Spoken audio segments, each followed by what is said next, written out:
آج 4، 5 اور 6 ذیقعت پہلے بدھ، جمعرات اور جمعۃ المبارک کے دن ایک مٹھی چینی پر سورہ کوثر کا ایک ایسا طاقتور وظیفہ لے کر آیا ہوں جسے پڑھتے ساتھ ہی اللہ اتنا رزق عطا فرماتا ہے کہ بانٹ بانٹ کر تھک جاؤ گے، لیکن آپ کے گھر میں پیسے کی کمی نہیں آئے گی۔ جو لوگ غربت اور غریبی میں پریشان ہیں، جن کے گھر میں ایک وقت کا کھانے کو ہے، دوسرے وقت کا سوچنا پڑتا ہے، جن کے کاروبار بند ہو چکے ہیں، جن کے کاروبار ٹھپ ہو چکے ہیں، جن کے گھر میں نوجوان بچے موجود ہیں، نوکری نہیں مل رہی، جن کے گھر میں قرض کا بوجھ ہے، در در کی ٹھوکروں نے آپ کا جینا حرام کر کے رکھا ہے، صرف ایک بار گھر کا کوئی ایک فرد، عورت جس کا نام لے کر یہ خاص وظیفہ پڑے گی، اللہ اس کے نصیب کے بند تالے کھول دے گا، اللہ اس کے مقدر کے ستاروں کو چمکا دے گا، اللہ اسے وہاں سے عطا فرمائے گا جہاں سے بندے کا گمان تک نہیں ہوتا۔ تو میرے بھائیوں، اگر آپ چاہتے ہیں کہ آپ فقیری سے بادشاہی میں چلے جائیں، آپ کے گھر کے تمام کی تمام مشکلات ہمیشہ کے لیے ختم ہو جائیں، تو ایک بار اس عمل کو لازمی کریں۔ اب سوال یہ ہے کہ 4، 5 اور 6 ذیقعت پہلے بدھ، جمعرات اور جمعہ، یہ 3 دن اتنے خاص کیوں ہیں؟ پہلی بات، ذیقعت اسلامک کیلنڈر کا 11واں مہینہ ہے۔ یہ حرمت والے 4 مہینوں میں سے ایک مہینہ ہے۔ اللہ تعالیٰ نے خود اس مہینے کو عزت دی۔ دوسری بات، بدھ کا دن احادیث میں آیا ہے کہ اس دن دعائیں قبول ہوتی ہیں، بگڑے ہوئے کام سدھ ہو جاتے ہیں۔ حضرت جابر رضی اللہ عنہ سے روایت ہے کہ نبی کریم صلی اللہ علیہ وآلہ وسلم نے بدھ کے دن دعا کی اور وہ قبول ہو گئی اور آپ نے خوشی محسوس کی۔ تیسری بات، جمعرات کی رات یعنی جمعہ سے پہلے کی جو رات ہے، یہ وہ رات ہے جس میں اعمال اللہ کے حضور پیش کیے جاتے ہیں۔ نبی کریم صلی اللہ علیہ وآلہ وسلم اعمال پیر اور جمعرات کو پیش ہوتے ہیں۔ چوتھی بات، جمعۃ المبارک، یہ تو سب جانتے ہیں کہ یہ افضل الایام ہے، تمام دنوں کا سردار ہے۔ اس دن دعائیں قبولیت کی ایک خاص کڑی ہوتی ہے، اور جب یہ تینوں مبارک دن ماہ ذیقعت میں آ جائیں تو یہ سنہری موقع ہے، یہ وقت ضائع نہیں کرنا چاہیے۔ اللہ کریم نے ہمیں یہ دن دیے ہیں، کیا ہم فائدہ اٹھائیں گے کہ یا لاپرواہی کریں گے؟ فیصلہ آپ کا ہے۔ اگر آپ ایک دن کے اندر اللہ سے اپنی حاجتیں مرادیں پوری کروانا چاہتے ہیں، ایک دن کے اندر اللہ سے اپنی ہر مشکل پریشانی کا حل چاہتے ہیں، تو دنیا کے تمام کام چھوڑ کر اس عمل کو کریں۔ اگر آپ چاہتے ہیں کہ آپ در در کی ٹھوکریں کھائیں، آپ اپنے حالات کو بدلتا ہوا نہیں دیکھنا چاہتے، آپ لاپرواہی کر سکتے ہیں۔ فیصلہ آپ نے کرنا ہے۔ اب آتے ہیں عمل کی طرف۔ پہلے آپ نے اس عمل کو کرنے سے پہلے چند چیزوں کا خیال رکھنا ہے۔ صرف ایک مٹھی سفید چینی گھر میں جو آپ کے موجود ہے، جو عام چینی ہم گھروں میں استعمال کرتے ہیں، ایک مٹھی چینی لے کر آپ نے باوضو مصلی پر بیٹھنا ہے، اور اس عمل کو کرنے کا ایک خاص اور مخصوص وقت ہے۔ وہ وقت کیا ہے؟ وہ وقت میں آپ کو آگے چل کر بتاؤں گا۔ وضو ضروری ہے، بغیر وضو کے قرآنی آیات کو پڑھنا یا چھونا ادب کے خلاف ہے، اس لیے جب آپ اس عمل کو کرنے بیٹھیں تو وضو کر کے بیٹھنا ہے۔ کوشش کریں کہ کسی پاک اور صاف جگہ پر بیٹھ کر اس عمل کو کریں۔ یہ چھوٹی چھوٹی باتیں ہیں، اکثر اوقات ہم ان باتوں کو لاپرواہی میں اگنور کر دیتے ہیں، جس سے ہمارے وظیفے کی تاثیر و طاقت کم ہو جاتی ہے یا نہ ہونے کے برابر ہو جاتی ہے۔ تو میرے بھائیوں، ان چند باتوں پر آپ نے خاص خیال رکھنا ہے۔ آج ایک مٹھی چینی پر یہ خاص وظیفہ کون لوگ کر سکتے ہیں؟ اگر آپ کے گھر میں قرض کی دلدل ہے، آپ کے بال بال قرض میں ڈوبے ہوئے ہیں، آپ لوگوں کے طعنے سن کر تھک چکے ہیں، لوگ آپ کے دروازے پر آتے ہیں، آپ کو ذلیل کرتے ہیں، آپ کسی کو منہ دکھانے کے لائق تک نہیں رہے، آپ لوگوں سے چھپتے پھرتے ہیں، تو ایک بار قرض سے نجات کے لیے ایک مٹھی چینی پر یہ خاص وظیفہ پڑھ کر دیکھیں۔ اسی طرح اگر آپ کے گھر میں غربت کا عالم ہے، ایک وقت کا کھانے کے بعد دوسرے وقت کا سوچنا پڑتا ہے، آپ کی دکان پر گاہک نہیں آتے، آپ کا کاروبار بند ہو چکا ہے، ٹھپ ہو چکا ہے، ایک بار اس عمل کو کر کے دیکھیں، آپ کے بگڑے کام سنورنا شروع ہو جائیں گے۔ اللہ آپ کو وہاں سے عطا فرمائے گا جہاں سے بندے کا گمان تک نہیں ہوتا۔ اسی طرح اگر کسی بیٹی کا رشتہ نہیں ہو رہا، بیٹی کے رشتے کے لیے آپ اس عمل کو کر سکتے ہیں۔ من پسند نوکری کے لیے، شادی کے لیے کر سکتے ہیں۔ آپ اور میں جانتے ہیں کہ میٹھی چیز پر کوئی بھی وظیفہ پڑھا جائے تو اس کی تاثیر و طاقت بہت زیادہ ہوتی ہے۔ اسی طرح جب کسی میٹھی چیز یعنی چینی پر اگر آپ کسی کو قابو میں کرنا چاہتے ہیں، کسی کو اپنی مٹھی میں بند کرنا چاہتے ہیں، کسی کو اپنے نقش قدم پر چلانا چاہتے ہیں، اس کا نام لے کر یا اس کی تصویر پر اس عمل کو کریں۔ اللہ والے فرماتے ہیں کہ آپ ذیقعت کے پہلے بدھ، جمعرات اور جمعہ کے دن جس کا نام لے کر یہ خاص وظیفہ پڑھیں گے، وہ بندہ آپ کا غلام ہو جائے گا، آپ کا متی ہو جائے گا، آپ جو کہیں گے جیسا کہیں گے ویسا کرنے پر مجبور ہو جائے گا۔ نہیں یقین آتا تو ماہ ذی-القعدہ کے پہلے بدھ، جمعرات اور جمعۃ المبارک کے دن صرف ایک بار اس عمل کو کر کے دیکھیں۔ یہ عمل کرنے کے بعد آپ کو کئی مہینے، کئی گھنٹوں تک انتظار نہیں کرنا پڑے گا۔ آپ جہاں بیٹھ کر اس عمل کو کریں گے، بعض اوقات مصلی چھوڑنے سے پہلے آپ کو خوشخبری مل جاتی ہے۔ چینی کا ایک ایک دانہ کروڑوں روپے لے کر آتا ہے، وہ جو ساری عمر نہ مل سکا، آج صرف ایک عمل کو کرنے سے مل سکتا ہے۔ بدھ، جمعرات اور جمعہ کی فضیلت و برکت ہر کوئی جانتا ہے، لیکن ان دنوں میں جب کسی خاص مقصد کی نیت کرتے ہوئے کسی خاص طاقتور عمل کو کیا جاتا ہے، پھر فقیری بادشاہی میں بدل جاتی ہے۔ پھر آپ کو کسی کے سامنے ہاتھ پھیلانے کی نوبت نہیں آتی۔ اگر آپ چاہتے ہیں کہ اللہ آپ کو غیب سے عطا فرمائے اور اتنا عطا فرمائے کہ آپ کو کبھی بھی کسی کے سامنے جھکنا نہ پڑے، تو ایک بار اس عمل کو لازمی کریں۔ اب عمل کا طریقہ کیا ہے، کس وقت کرنا ہے، نیت کا طریقہ کیا ہے، ایک ایک نقطہ، ایک ایک چیز بتائی جائے گی۔ اب ویڈیو کو بالکل بھی سکپ یا کاٹ کر مت دیکھیے گا۔ اس سے پہلے اگر آپ اس چینل پر نئے ہیں اور آپ نے ابھی تک اس چینل کو سبسکرائب نہیں کیا تو خدا را اس چینل کو بھی سبسکرائب کریں، ویڈیو کو لائک و شیئر کریں۔ ایسے بہت سے وظائف، بہت سے اعمال آپ کے حوالے ڈیلی بیسس پر کرتا رہوں گا۔ عمل کیا ہے؟ سب سے پہلے نیت کا طریقہ سنیں۔ آپ نے اللہ کے حبیب صلی اللہ علیہ وآلہ وسلم کی ذات اقدس پر 11 بار درود پاک پڑھنا ہے۔ درود پاک بھی درود ابراہیم پڑھنا ہے، کیونکہ درود ابراہیم کی فضیلت و برکت تمام درود سے بہت زیادہ ہے۔ درود پڑھنے کے بعد ایک مٹھی چینی کو اپنے سامنے رکھتے ہوئے آپ نے کوشش کرنی ہے کہ اس عمل کو یا تو صبح نماز فجر کے بعد پڑھیں یا پھر نماز عصر کے بعد پڑھیں۔ یہ دو وقت بڑے قبولیت کے وقت ہیں۔ ان دو وقتوں میں مانگی دعائیں کبھی بھی رد نہیں ہوتی۔ اس کے بعد آپ کے پاس پورا دن، پوری رات ہے، آپ جب چاہیں اس عمل کو کر سکتے ہیں۔ وقت کی کوئی پابندی نہیں، لیکن جو دو مخصوص وقت ہیں وہ میں آپ کو بتا چکا ہوں۔ اب ایک مٹھی چینی کو سیدھے ہاتھ کی ہتھیلی میں رکھتے ہوئے آپ نے درود پاک پڑھنا ہے۔ جتنی بار پڑھنا ہے وہ میں بتا چکا ہوں۔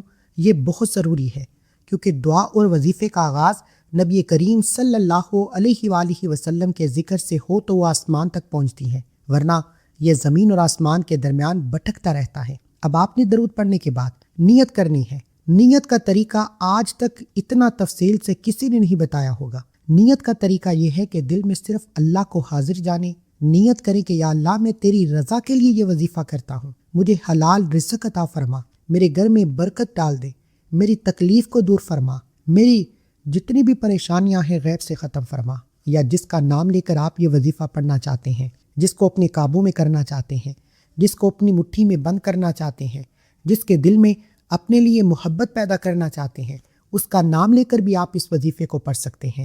انشاءاللہ آپ جس کا نام لے کر یہ خاص وظیفہ پڑھیں گے، اللہ اس کے دل میں محبت کا ایسا چراغ چلائے گا کہ وہ دنیا والوں سے لڑ جائے گا، اپنے ماں باپ سے لڑ جائے گا، لیکن آپ سے محبت کرے گا، آپ سے شادی کرے گا، آپ جو کہیں گے، جیسا کہیں گے ویسا کرنے پر مجبور ہو جائے گا۔ ساس بہو کے لیے کر سکتی ہے، بہو ساس کے لیے کر سکتی ہے، شوہر بیوی کے لیے کر سکتا ہے، بیوی شوہر کے لیے کر سکتی ہے۔ آپ کسی بھی دشمن کو اپنے قابو میں کرنے کے لیے کر سکتے ہیں۔ یہ عمل خاص طور پر رزق اور دولت کے حوالے سے ہے، جس کو جو بھی چاہیے۔ کامل وظیفے کی پہچان یہ ہے کہ جب چاند کی پہلی نوچندی بدھ، جمعرات اور جمعہ کا دن آئے، اللہ سے اپنے ہاتھ پھیلا کر جو بھی مانگ سکتے ہو مانگو۔ اب نیت کرنے کے بعد سب سے پہلے نمبر پر آپ نے قرآن مجید کی سورت مبارکہ سورہ کوثر پڑھنی ہے۔ یہ قرآن مجید کی وہ سورت ہے جو اللہ تعالیٰ نے اپنے پیارے نبی صلی اللہ علیہ وآلہ وسلم کو اس وقت عطا فرمائی جب دشمن کہتے تھے نعوذ باللہ یہ تو ابتر ہے، یعنی بے اولاد ہے، بے نام ہے، بے رزق ہے، اور اللہ نے کہا کہ نہیں، ہم نے تجھے کوثر عطا کی۔ انا اعطیناک الکوثر، کوثر یعنی بے شمار خیر، بے انتہا نعمت اور ہر طرف سے آنے والا رزق۔ سورہ کوثر قرآن مجید کی سب سے چھوٹی سورت ہے، یہ 3 آیات پر مشتمل ہے، لیکن اس کی برکت اور طاقت کا اندازہ اس بات سے لگایا جا سکتا ہے کہ اللہ قرآن مجید فرقان حمید میں فرماتا ہے انا اعطیناک الکوثر فصلی لربک وانحر انا شانئک هو الابتر، بے شک ہم نے آپ کو کوثر عطا فرمایا، پس آپ اپنے رب کے لیے نماز پڑھیں، قربانی کریں، بے شک آپ کا دشمن بے نام و نشاں ہے۔ کوثر کا معنی ہے، علماء اکرام نے مختلف بیان کیے ہیں، یعنی کہ بے تحاشا دینے والا۔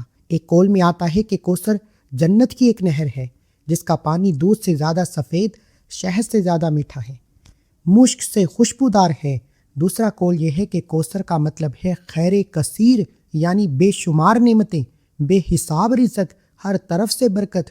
اور علامہ ابن قیم رحمۃ اللہ علیہ لکھا ہے کہ یہ سورہ غم کو دور کرتی ہے، رزق کا دروازہ کھولتی ہے، دشمن کو ذلیل کرتی ہے، اور جس گھر میں یہ صورت باقاعدگی سے پڑھی جائے اللہ کریم اس گھر میں خیر و برکت ڈالتا ہے۔ یہ قرآنی صورت اگر آپ کے گھر میں کسی بھی طرح کی پریشانی ہے، یا آپ کا چلتا کاروبار بند ہو چکا ہے، یا آپ کے کاروبار میں رکاوٹیں ہیں، بندشیں ہیں، کام ہوتے ہوتے رہ جاتے ہیں، یا کسی دشمن نے آپ کے کاروبار کو بند کیا ہے، آپ کی بیٹی کے رشتوں کو بند کیا ہے، تو ایک مٹھی چینی پر اس کا نام لے کر یہ سورت مبارکہ پڑھنے کی دیر ہے۔ اللہ آپ کے دشمن کو بے نام و نشان فرما دے گا۔ یہ سورت خاص طور پر دشمن سے نجات کے لیے پڑھی جاتی ہے، دشمن سے حفاظت کے لیے پڑھی جاتی ہے، اللہ سے خیر کثیر یعنی رحمتیں، برکتیں، نعمتیں سمیٹنے کے لیے پڑھی جاتی ہے۔ اگر آپ میں سے کسی کو نیا گھر چاہیے، گاڑی چاہیے، نوکری چاہیے، شادی چاہیے، کاروبار میں ترقی چاہتے ہیں، یا اپنے گھر میں سکون اور برکت چاہتے ہیں،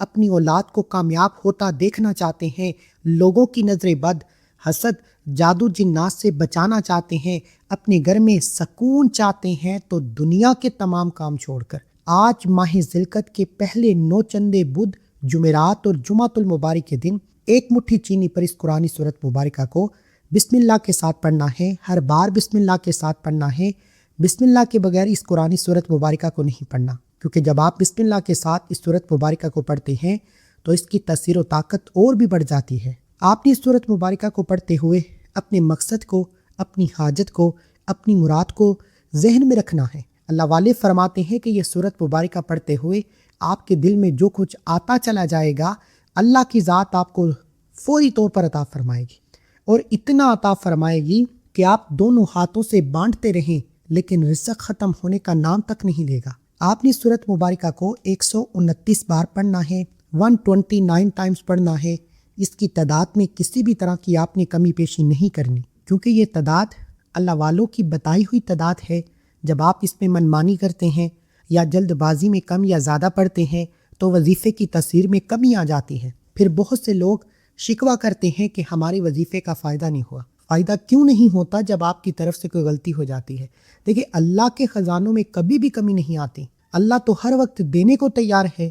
تو میرے بھائیوں، آج اس سورت مبارکہ کے بعد آپ نے فوری طور پر دعا بھی کرنی ہے کہ یا اللہ، جیسے تو نے کوثر عطا فرمایا ویسے ہی میرے رزق میں کوثر جیسی کثرت عطا فرما، میرے گھر کو برکت والا بنا دے، میرے گھر میں تنگ دستیوں کو دور فرما دے، میرے قرضیں ختم فرما دے، میری اولاد کو نیک اور کامیاب بنا دے۔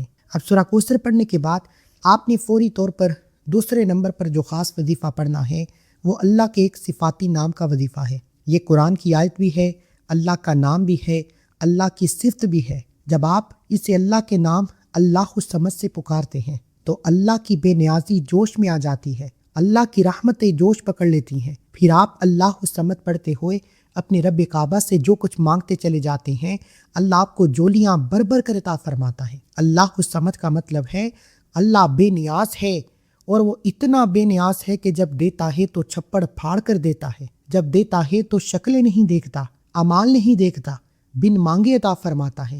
وہ اتنا بے نیاز ہے کہ رزق مانگے تو رزق دیتا ہے، دولت مانگے تو دولت دیتا ہے، قرض دار کو قرض سے نجات دیتا ہے۔ وہ اتنا بے نیاز ہے کہ کبھی بھی کسی کا محتاج ہونے نہیں دیتا۔ اگر آپ بھی تنگ آ چکے ہیں دن رات محنت کے باوجود، علماء کرام فرماتے ہیں کہ اگر محنت میں عصمت ہوتی تو سب سے امیر مزدور ہوتے، یعنی جب تک اللہ کی رضا شامل حال نہیں ہوتی، جب اللہ کی طرف سے کامیابی نہیں آتی، آپ جتنی بھی محنت کر لیں آپ کبھی بھی کامیاب ہو ہی نہیں سکتے۔ تو آپ نے ایک مٹھی چینی پر اللہ الصمد کو یقین کامل توجہ اور دھیان کے ساتھ پڑھنا ہے۔ اللہ الصمد، اللہ الصمد، اللہ الصمد۔ اللہ کو اللہ کی بے نیازی سے پکارتے جائیں، دونوں ہاتھ پھیلا کر رب کعبہ سے مانگتے جائیں۔ میرا رب اتنا عطا فرمائے گا کہ آپ کو خود بھی سمجھ نہیں آئے گی۔ قرآن و حدیث میں بھی آتا ہے، صحیح بخاری کی حدیث کے مطابق اللہ کے رسول صلی اللہ علیہ وآلہ وسلم نے فرمایا، کیا تم میں سے کوئی اس بات سے عاجز ہے کہ ایک رات میں 1/3 قرآن مجید پڑھ لے؟ صحابہ سے پوچھا یہ کیسے ممکن ہے؟ آپ علیہ الصلاۃ والسلام نے فرمایا کہ قل هو اللہ احد، سورہ اخلاص قرآن کا تیسرا حصہ ہے، صحیح بخاری کی حدیث میں نے آپ کے سامنے رکھی۔ چونکہ اللہ الصمد اس سورت کا مرکزی حصہ ہے، اس لیے اس کی تلاوت پورے قرآن کے ثواب پانے کے ذریعہ ہے۔ اللہ کے حبیب صلی اللہ علیہ وآلہ وسلم فرماتے ہیں، ایک مرتبہ نبی کریم صلی اللہ علیہ وآلہ وسلم نے ایک شخص کو دعا مانگتے ہوئے سنا جو اللہ کو اللہ الصمد کہتے ہوئے پکار رہا تھا۔ آپ علیہ الصلاۃ والسلام نے فرمایا کہ اس نے اللہ کے اس اسم مبارک جو سب سے بڑا نام ہے، اس نام کے ذریعے سوال کیا ہے، اور جب کوئی اس نام سے اللہ سے مانگتا ہے تو اللہ اسے ضرور عطا فرماتا ہے۔ ایک صحابی ہر نماز میں سورہ اخلاص پڑھا کرتے تھے۔ جب نبی کریم صلی اللہ علیہ وآلہ وسلم سے وجہ پوچھی گئی تو انہوں نے کہا کہ اس میں رحمان کی صفات ہیں اور میں اسے پڑھنا پسند کرتا ہوں۔ آپ علیہ الصلاۃ والسلام نے فرمایا اسے بتا دو کہ اللہ بھی اس سے محبت کرتا ہے، یعنی کہ اللہ الصمد پڑھنے والے سے اللہ محبت کرتا ہے، اللہ الصمد پڑھنے والے سے اللہ راضی ہو جاتا ہے۔ اگر آج ایک مٹھی چینی پر اللہ الصمد پڑھ لیا جائے تو آپ کے گھر سے غربت ختم ہو سکتی ہے، آپ کے بگڑے کام سنور جائیں گے، رزق خود چل کر آپ تک آئے گا۔ آج تک جس کام کے لیے آپ در در کی ٹھوکریں کھاتے رہے ہیں، دنیا کی ہر شے خود چل کر آئے گی۔ صرف ایک بار اللہ الصمد کو ہاتھوں کی انگلیوں پر یا تسبیح کے دانوں پر صرف 70 بار پڑھ کر دیکھو۔ اس تعداد میں آپ نے کسی بھی صورت کمی پیشی نہیں کرنی۔ انشاءاللہ پہلے نمبر پر قرآنی صورت مبارکہ پڑھنے سے دشمن کی چیخیں نکل جائیں گی، آپ کا دشمن اپنی ہی کسی مصیبت میں پڑ جائے گا، آپ کے دشمن سے جان چھٹ جائے گی، آپ کا دشمن بے نام و نشان ہو جائے گا۔ پھر جب دشمن کی چیخیں نکل جائیں، جب دشمن پر قابو پا لیا جائے، پھر اللہ الصمد پڑھنے سے چینی کا ایک ایک دانہ کروڑوں روپے لے کر آتا ہے۔ یہی وجہ ہے کہ ماہ ذی القعدہ کے پہلے بدھ، جمعرات اور جمعہ کے دن اس عمل کا ہر کوئی انتظار کرتا ہے۔ لوگ پورا سال انتظار کرتے ہیں، کیونکہ وہ جانتے ہیں کہ جب ایک بار اس عمل کو کر لیا جائے تو پھر دوبارہ کسی اور وظیفے کی ضرورت ہی نہیں پڑتی۔ آپ نے اللہ الصمد کو بتائے گئے طریقے، ترتیب اور تعداد سے پڑھ کر چینی پر پھونک مارنی ہے۔ اب چینی پر پھونک مارنے کے بعد تیسرے اور آخری نمبر پر جو خاص عمل پڑھنا ہے وہ ایک ایسی قرآنی آیت مبارکہ کا وظیفہ ہے جس کے بغیر یہ عمل نامکمل ہے۔ یہ آیت مبارکہ اس عمل کی ریڑھ کی ہڈی ہے۔ یہ آیت مبارکہ صحابہ کرام کا وظیفہ ہے۔ یہ آیت مبارکہ جنگ میں لڑنے والے مومنین اور غزوہ بدر کے غازیوں کا وظیفہ ہے۔ یہ آیت مبارکہ اللہ کے حبیب کی پسندیدہ آیت مبارکہ ہے، جس کا لفظی معنی ہے کہ میرے لیے میرا رب کافی ہے۔ اللہ والے فرماتے ہیں کہ جب کوئی بندہ زمین پر بیٹھ کر بے اولادی کی حالت میں، بے روزگاری کی حالت میں، قرضے کی حالت میں یا گھر کی کسی بھی پریشانی کی حالت میں، جب بے بسی، مجبوری، لاچاری آپ کا جینا حرام کر دے، صرف ایک بار اس آیت مبارکہ کو پڑھتا ہے تو اللہ کے فرشتے آسمان سے زمین پر آتے ہیں۔ اللہ حکم دیتا ہے کہ جاؤ، یہ بندہ جو بھی مانگتا ہے اس کی ہر حاجت کو پورا کرو۔ پھر غیبی فرشتے آپ کی مدد کو آ جاتے ہیں، آپ جو کچھ مانگتے چلے جاتے ہیں اللہ آپ کے نصیب اور تقدیر میں لکھ دیتا ہے۔ اگر آپ چاہتے ہیں کہ ایک نئی زندگی کا آغاز ہو جائے، ایک ایسی زندگی جس میں کبھی بھی کسی کے سامنے جھکنا نہ پڑے، کسی سے مانگنا نہ پڑے، در در کی ٹھوکریں کھانی نہ پڑے،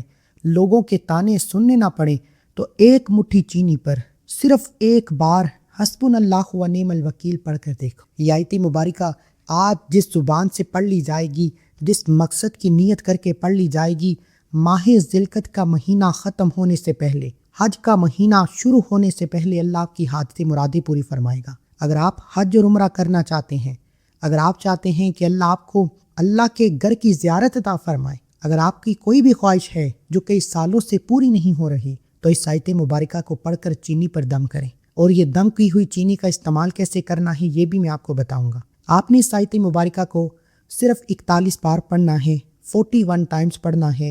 یہ جو طریقہ، جو ترتیب، جو تعداد میں آپ کو بتا رہا ہوں، اس میں آپ نے کمی نہیں کرنی، کیونکہ یہ جو خاص تعداد ہیں یہ اللہ والوں کے خفیہ راز ہیں۔ اگر آپ ان میں غلطی کوتاہی کریں گے یا کسی بھی طرح کی تبدیلی کرنے کی کوشش کریں گے، پھر وظیفے کی تاثیر کم ہو جاتی ہے۔ اس کے بعد چینی پر دم کرنا ہے، اور چینی پر دم کرنے کے بعد آخری اور سب سے امپورٹنٹ کام، دیکھیں اگر آپ کسی کو قابو میں کرنا چاہتے ہیں، دیکھیں ذی القعدہ کے پہلے بدھ، جمعرات اور جمعہ کے دن جو اعمال کیے جاتے ہیں، اللہ ان اعمال میں کامیابی کو یقینی بناتا ہے۔ اسی طرح اگر آپ کی بیٹی کے کہیں رشتے کی بات چل رہی ہے، رشتہ ہوتے ہوتے رہ جاتا ہے، بیٹی کی رشتوں کے لیے پڑھیں، روزگار کے لیے پڑھیں، کاروبار میں ترقی کے لیے پڑھیں، کسی دشمن کو قابو میں کرنا ہے، کسی کے دل میں محبت پیدا کرنی ہے، اس بندے کا نام لے کر اس کی تصویر کو اپنے سامنے رکھتے ہوئے اللہ کے 2 نام یا لطیفو یا ودودو کو پڑھیں۔ یقین جانیں یا لطیفو یا ودودو صرف 33 بار پڑھ کر اس بندے کا نام لے کر اس کے دل پر پھونک ماریں، تصور میں، یا اس کی تصویر پر پھونک ماریں، وہ بندہ خود چل کر آپ کے پاس آئے گا۔ اکثر ہوتا کیا ہے کہ تائے، چاچے، مامے، پھپھو، خالہ کوئی نہ کوئی ناراض ہو کر بیٹھ جاتا ہے، پھر کئی دن منانا پڑتا ہے۔ لیکن آج کے عمل کے بعد آپ کو کسی کو منانے کی ضرورت نہیں۔ آپ جس کا نام لے کر یا جس کی تصویر پر یہ خاص عمل کریں گے وہ بندہ خود چل کر آئے گا، آپ کی ہاں میں ہاں ملائے گا، آپ جو کہیں گے، جیسا کہیں گے ویسا کرنے پر مجبور ہو جائے گا۔ اب چینی پر عمل کرنے کے بعد چینی کے آپ نے 3 حصے کرنے ہیں۔ اگر تو آپ نے اس عمل کو رزق، دولت، کامیابی، قرض سے نجات کے لیے کیا ہے تو اس چینی کو صدقے کی نیت سے آپ نے کیڑے مکوڑے، حشرات یا کسی ایسی کھلی جگہ پر ڈالنا ہے جہاں اللہ کی مخلوق اس چینی کو کھا جائے۔ اگر آپ نے اس کو قابو میں کرنے کے لیے کیا ہے کسی بھی انسان کو، تو اس چینی کو آپ پانی میں، چائے میں یا کسی بھی چیز میں ملا کر اس بندے کو کھلا دیں۔ وہ بندہ آپ کا غلام، آپ کا متی ہو جائے گا۔ شوہر بیوی کے لیے، بیوی شوہر کے لیے، ساس بہو کے لیے، بہو ساس کے لیے اس عمل کو کر سکتی ہے، لیکن ارادہ نیک ہو۔ ایک بار کومنٹ سیکشن میں یہ لازمی لکھنا ہے کہ میرا ارادہ نیک ہے، پھر آپ کو میں اجازت دے دوں گا۔ جو نہیں لکھے گا اسے اجازت نہیں ملے گی۔ اب آپ نے تیسرا حصہ جو چینی کا کرنا ہے وہ آپ نے کیا کرنا ہے، اس چینی کو آپ نے چلتے پانی میں بہا دینا ہے۔ یقین کریں پانی کا ایک دانہ کروڑوں روپے لے کر آئے گا۔